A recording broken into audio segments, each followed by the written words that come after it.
joining in. Anshul Saigal, the head and executive vice president at Kotak PMS, is with us on the show. Anshul, I believe you think wires and cables is a promising sector. Now, in that, the stock, as Prakash called it, which has been electrifying, has been polycab. But what are your thoughts on RR Kabel and the space in general? Hi, Reema. Thanks for having me. So the space is quite interesting. Clearly, there is a lot of tailwind, both on the infra side as also on housing side. And it's quite evident that the leader has delivered very handsome earnings growth, which has gotten reflected in their stock price performance as well. It looks like there is this tailwind is likely to continue going forward because we are only at the start of this cycle, both on infrastructure build-up as well as on housing spends, that is household spends to buy real estate. And that bodes very well for this sector. So we are positive on it, and we do believe that this sector has legs.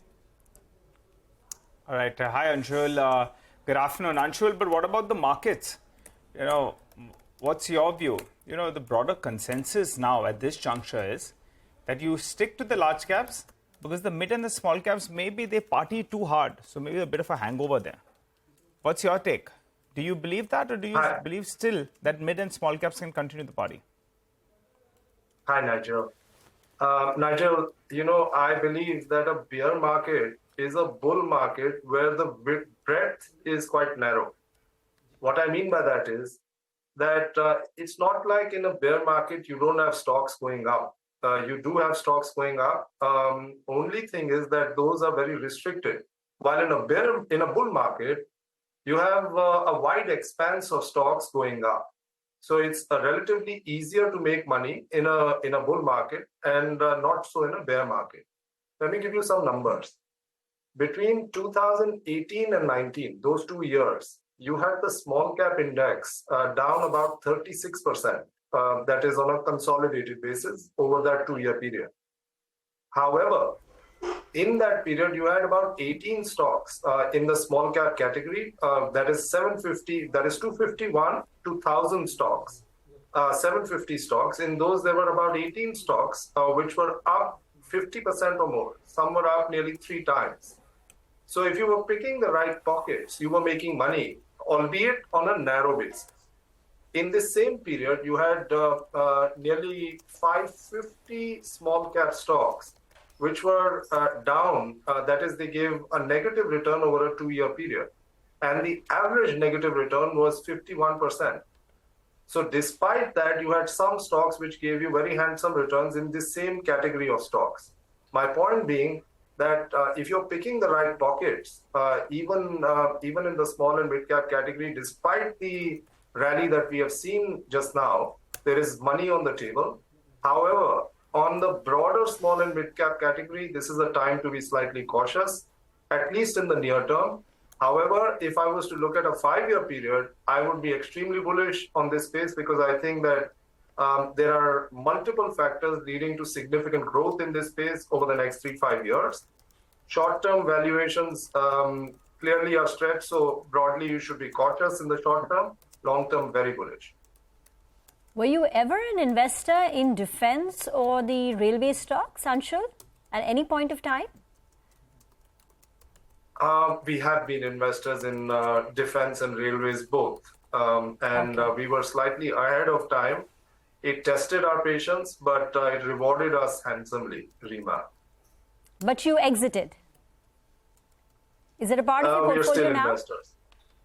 We are still investors in both those segments. And particularly for railway, are you... Sorry, go ahead.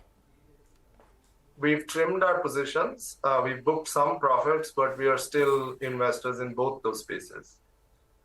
Okay. And are you looking at trimming, some more profit booking in railway or defense names? How would you, view the, eye-popping rally that we've had over the last couple of months and where the valuations are and what the market is pricing in terms of future growth? Let me give you a specific example. Okay, we were invested in a railway stock, which we bought at around $20. The stock price was around $20. it had a EPS in that year of about 4 rupees. And it was likely to give a 2 rupees dividend, which means that we had about a 10% dividend yield, and we had a 5x price to earnings ratio on that stock in the year that we bought it. Since then till date, that stock is, it's up to over 160 bucks. And EPS is not up so much. EPS is probably that 4 rupees EPS is up to 6 or 7 rupees, which means that valuations are more than building in what the expectation from earnings is likely to be going forward. Now, when this has happened, it only is logical that we should take some money off the table, which is what we are doing. We think that the further upside, if it is to come, will be more compounding upside. It won't be valuation re-rating because most of that has happened. And so this is the phenomenon we are seeing in this segment just now. We are also seeing some exuberance, which makes us a little cautious. We think that much of the future earnings upside is already built into both these sectors that you mentioned. And so that warrants a little bit of a caution. Okay, all right. Anshul, the sector of the day today is really pharma. The street is clearly getting quite positive, and the rumor is such that maybe a big deal will be announced in September itself, and a couple of auspicious days I've heard as well. But be that as it may, the pharma space is spiking up. What do you like from here? Pharma is very interesting, Nigel, I think. Pharma has various subsegments. There is the Indian pharma, which has been doing relatively well over the last few years, and it continues to do well even this year. The tendency in this space to grow is about 10 to 12%, and that's what the street is building in for the market as a whole. The one segment which has come back, and for the right reasons, is the exports from India to the US and to the rest of the world, particularly to the US. Why? Because what really was happening in US is that many of these generic drugs, they were seeing price declines of high double digits. So somewhere in the region of 15 to 20% price declines. And that meant that many generics manufacturers were reticent to continue to produce these generics in the US. So they backed out of the industry altogether. As a result, there were shortages of drugs in the US. We saw nearly a 7 to 8 year shortage in US generic drugs, some really, highly required drugs. There were shortages in those. And so to attract producers back into this segment, it was only warranted that you had price declines come down. And we've seen that play out this year. What will happen as a result is that margins will go up, ROEs will go up, and this will attract more players to come into this market and start producing again. Our belief is that this is a positive for Indian exporters of generics.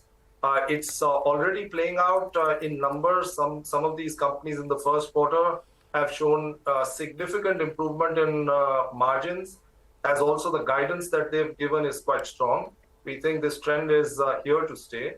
And so we're quite positive on this segment of the market, particularly Indian exporters to the rest of the world and the US.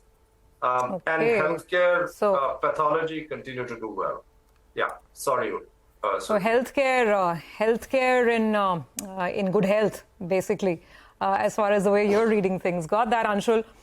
You know what? We do have to take a break. We want to continue the conversation because when we come back, Anshul, I've been spending some time looking at this rise in oil prices today. Brent is at 92. And by the way, it hasn't let up at all. Pull up Brent prices right now. Remember, today's inflation data in the US as well, consumer inflation data. Our numbers were fine yesterday. Let's see what US consumer inflation does. And this is a concern, 92.63 and climbing on Brent, and even NYMEX is on the higher side. European markets are down about 0.5% right now. We'll take a break. We'll talk about what to take away from this rise in oil prices, and get a quick comment from Anshul on this as well in just a bit.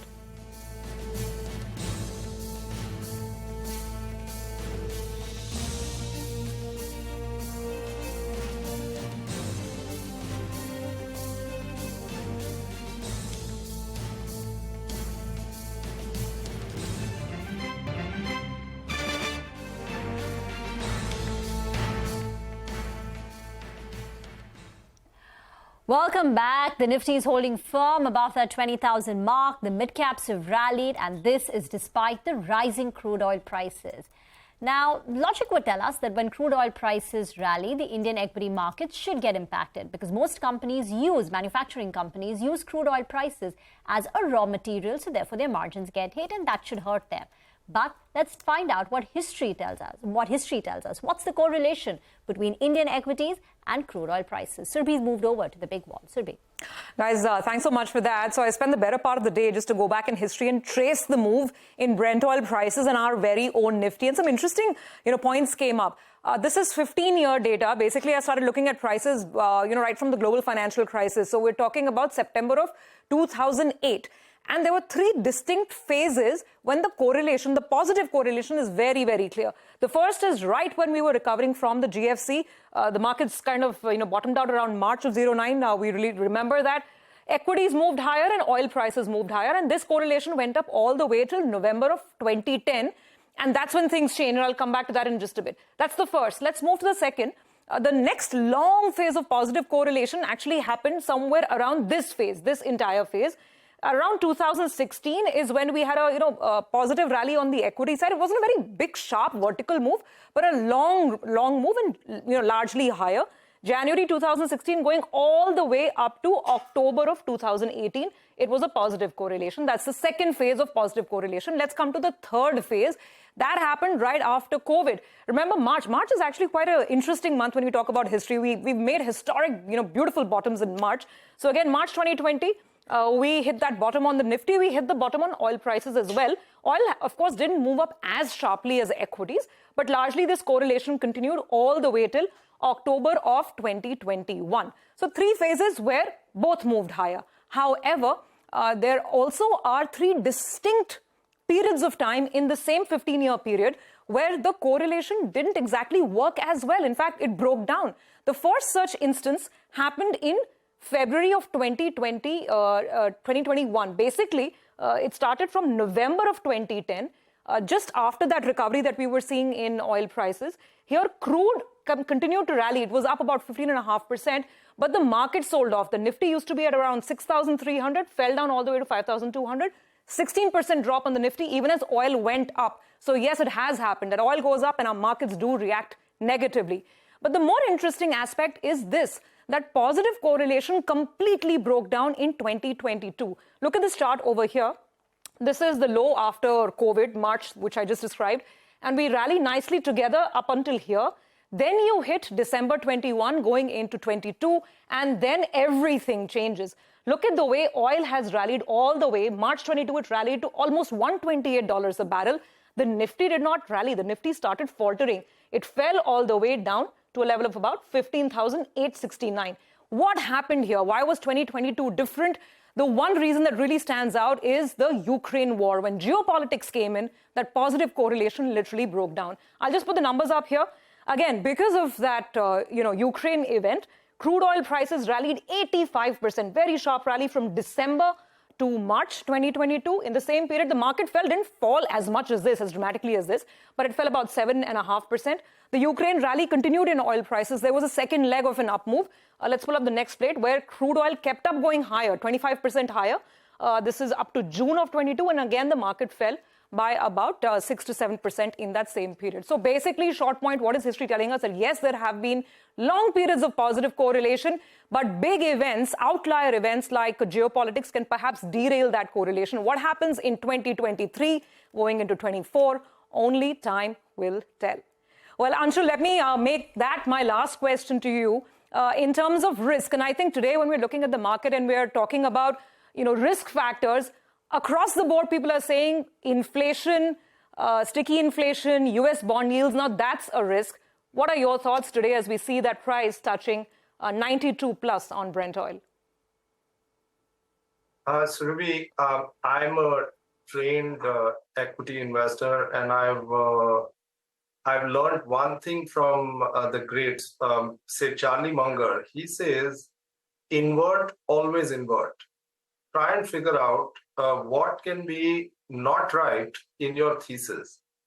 And in this analysis of crude, one thing that I figured out over the years is that correlation need not be causation, which means that if there is a correlation between markets and crude oil, it needn't necessarily be because of crude oil. It could be because of various other reasons. And let me elucidate that. Say in the period 2013, when crude prices went up quite significantly, and you saw the Indian markets correct, particularly the broader markets correct, it was because there was an impact because of crude on our currency. I mean, amongst other things, because of crude on our currency went from 51 to 67, if my memory serves me right, in a matter of 3 or 4 months.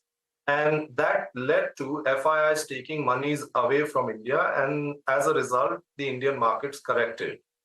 But then fast forward to 2022, and as you rightly mentioned, the Indian markets did not correct so much, despite crude moving up so much. And that was because India was able to source crude at attractive prices from Russia. And that did not impact the trade balance of the country as adversely as it did in the past. Secondly, the import bill on crude was almost equal to the services exports that we did from the country. And that again meant that the trade balance was in favor. And as a result, the markets did not react as adversely as in the past. Given all of this, I would say that it's, while it is okay to track crude, but I don't think that we should be making any judgments regarding the markets by tracking crude. And for equity investors, it's always an opportunity to, we always find opportunity in adversity. So we can do that even in this case. All right. On that note, let's wrap this conversation up. Anshul, thanks so much for stopping by and giving us your comments on the markets as well as crude and the other sectors. But it's time that you all